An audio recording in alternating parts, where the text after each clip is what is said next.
બનાસકાંઠા ખાતેથી વિગતો સામે આવી છે, જે આધાર કાર્ડને લિંક કરવા માટે લોકોની ભારે ભીડ જોવા મળી રહી છે। માહિતી બનાસકાંઠાથી મળી છે, લોકોની લાંબી કતારો લાગે છે, જ્યાં પાલનપુર ધાનેરા જનસેવામાં લોકોની ભીડ જોવા મળી છે।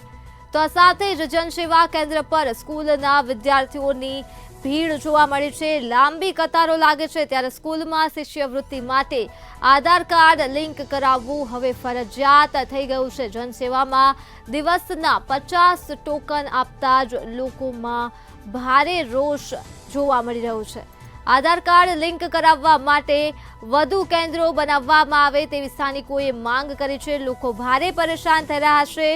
પાલનપુરના ધાનેરા ખાતે જનસેવામાં લોકોની ભીડ ઉમટી પડી છે, ત્યારે જનસેવા કેન્દ્ર ઉપર સ્કૂલના વિદ્યાર્થીઓની ભીડ જોવા મળી છે, જેના દ્રશ્યો પાલનપુરથી સામે આવ્યું છે।